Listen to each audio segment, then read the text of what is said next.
Aproko desk, where gist they get evidence.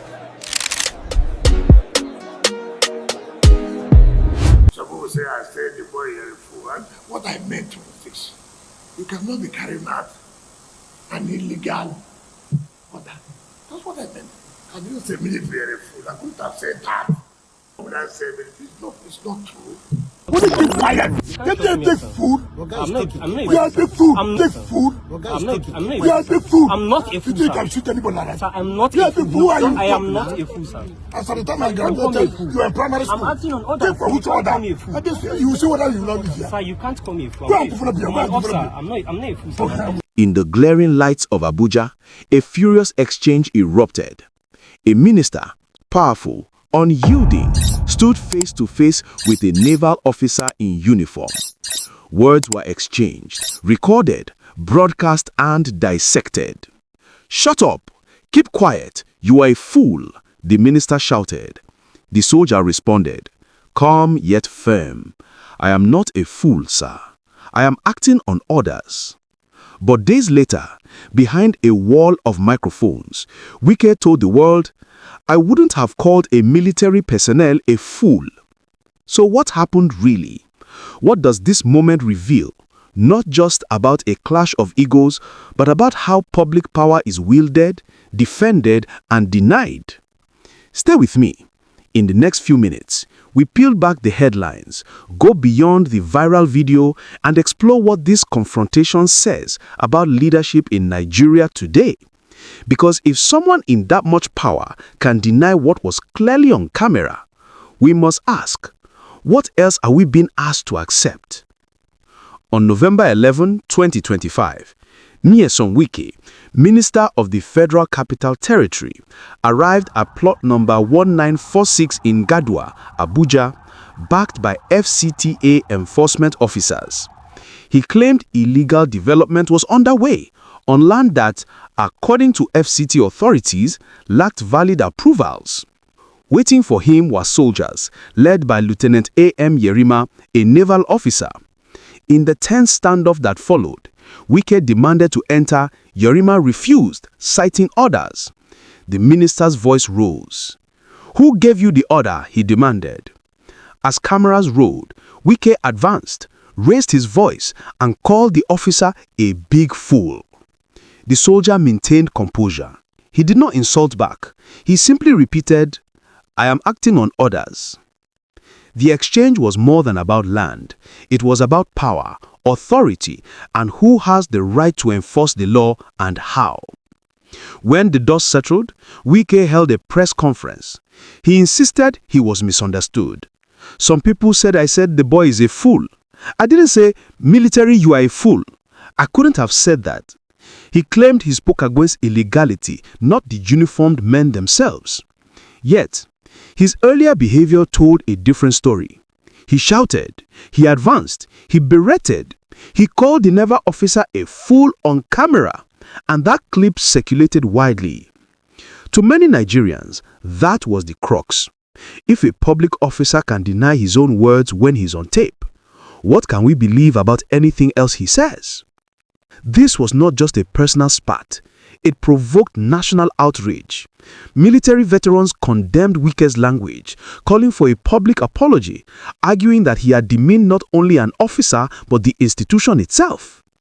General Lucky Irabo, retired, and Minister of State for Defense Bello Matawale, warned that such disrespect towards uniformed personnel undermines the dignity of the state.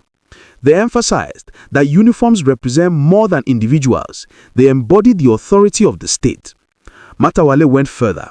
He claimed Wike defied military advice not to rush into confrontation. The young Lieutenant Yerima himself was defended. His conduct praised as professional and disciplined. Then came another layer. Wike, in his defense, dropped names. He said both former President Olusegun Obasanjo and retired General T.Y. Danjuma had personally called him about land matters and never once sent soldiers. He claimed Obasanjo would call him respectfully, asking, "Minister, I have a problem on this land. Can you help?" According to Wike, That's how land disputes among the powerful should be resolved, through dialogue, not force. But that very confession raises unsettling questions. If even former presidents call him when there is a land issue rather than go through the system, what does that say about how land is allocated and how law is enforced in Abuja? Is governance here based more on relationships and influence than on rule of law? Let's return to the heart of the matter. Wike's responsibility. As a public officer, he is supposed to embody trust, temperance, and professionalism.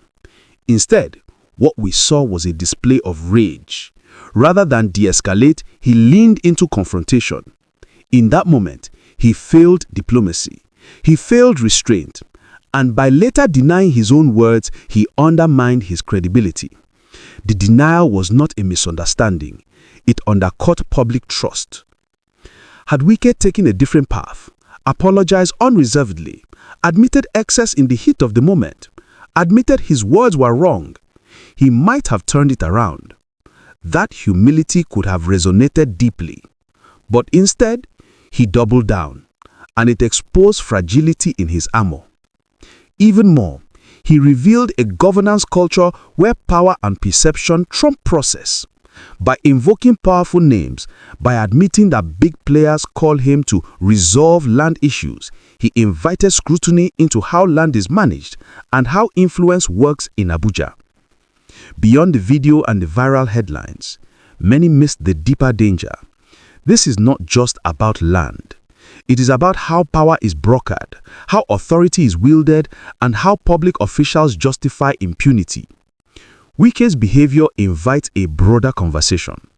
When public servants resort to verbal attacks, do we tolerate it in the name of passion? When denial follows evidence, do we accept that as leadership or call for accountability? When land conflicts involve military personnel, do we demand transparency or let influence explain it away? Nigerians watched Wike rage. We saw a minister, microphone in hand, deny what was on film. But this is not just about one clash. It's a mirror reflecting how our institutions, our accountability and governance sometimes bend under power. We must demand better anger management from our leaders, professionalism from those in public office, transparency in how land is allocated and defended, and almost most importantly, humility grounded in truth. Because if Wike can lie on camera, then our vigilance must be sharper. Our demand for integrity must be louder. We cannot settle for optics when we deserve substance. If you enjoyed this video, please share it across all social media platforms and hit the subscribe button to show that you cared. And please turn the post notifications so you'll be the first to be notified when we drop new hot gist. Until next time, stay out of trouble. Bye-bye for now.